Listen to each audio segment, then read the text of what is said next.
সকালটা শুরু হয়েছে এক কাপ চায়ের সাথে। চায়ের জলটা ফুটে গেছিলো আর তার মধ্যে চা পাতা দিয়ে কিছুক্ষণের জন্য রেখে দিলাম ভিজিয়ে। ব্রেকফাস্টে আজকে একটু তড়কা বানানো হবে, আর এই যে গোটা বিউলির ডালটা রাতেই ভিজিয়ে রেখেছিলাম। বেশ ভালো করে ডালটা ধুয়ে কুকারে দিয়ে দিলাম সামান্য একটু হলুদ আর স্বাদ মতো নুন। ঢাকনাটা বন্ধ করে দিয়েছি। এবার শান্তি করে বসে আগে চাটা খেয়ে নেব। সকালে চা খেতে খেতেই কিন্তু ভেবে নিই সারাদিন কোন কাজটা কিভাবে করব আর কত তাড়াতাড়ি সেরে নেব। যাই হোক, চা খাওয়া হয়ে গেছিলো। এবার চলে এলাম আবার রান্নাঘরে। এখানে আদা, রসুন, পেঁয়াজ, কাঁচা লঙ্কা আর টমেটো সব কিছু একসাথে আমি এই গ্রেটারের মধ্যে দিয়ে গ্রেট করে নেব। এইভাবে করে নিতে পারলে খুব তাড়াতাড়ি হয়েও যায়, আর সকালে যা তাড়াহুড়ো থাকে ওই আলাদা করে আর সব কিছু কাটতে ইচ্ছেও করে না। ডালটাও এদিকে সেদ্ধ হয়ে গেছে আর সব কিছু রেডি করা হয়ে গেছে। কড়াইয়ে সাদা তেলটা গরম করে নিয়েছি। ওর মধ্যে আমি গ্রেট করা আদা, রসুন, পেঁয়াজ, কাঁচা লঙ্কা, টমেটো দিয়ে দিলাম। আটাটা আমি আগে থেকেই মেখে একটু রেস্টে রেখে দিয়েছিলাম। রুটি বানানোর মোটামুটি 1 ঘন্টা আগে যদি আটাটা মেখে রেখে দেওয়া হয় সেক্ষেত্রে রুটিগুলো কিন্তু খুব নরম হয়।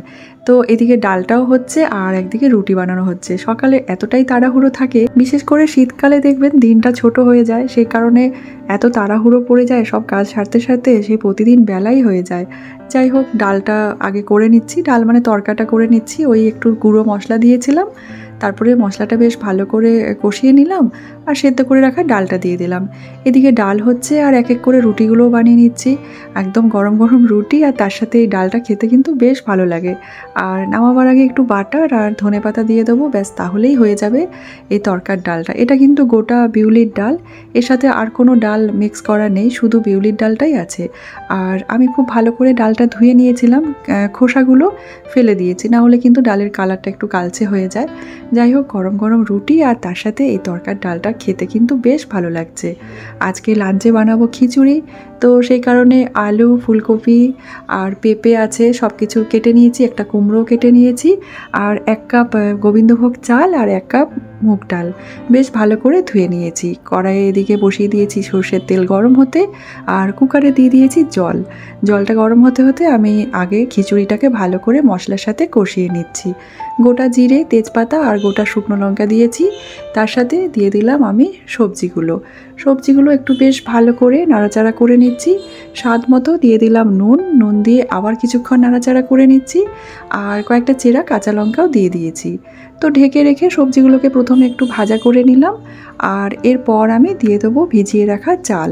তো চালটা দেওয়ার আগে আমি দিয়ে দিচ্ছি সামান্য একটু গ্রেট করা আদাটা দিয়ে একটু ভালো করে নাড়াচাড়া করে নিচ্ছি।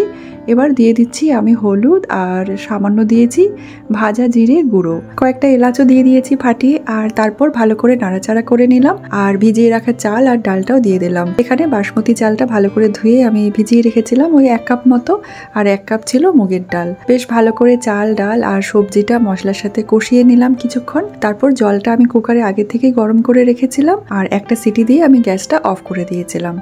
তো তৈরি হয়ে গেছে সবজি দিয়ে খিচুড়ি, আর তার সাথে করে নিয়েছি একটা ডিমের অমলেট, আর গরম খিচুড়ির ওপর 1 চামচ ঘি দিয়ে পরিবেশন করে নিলাম আজকের লাঞ্চ। ব্লগটা এখানেই শেষ করলাম। ভিডিওটা ভালো লাগলে অবশ্যই এটা কমেন্ট করে জানিয়ে দেবেন। ধন্যবাদ।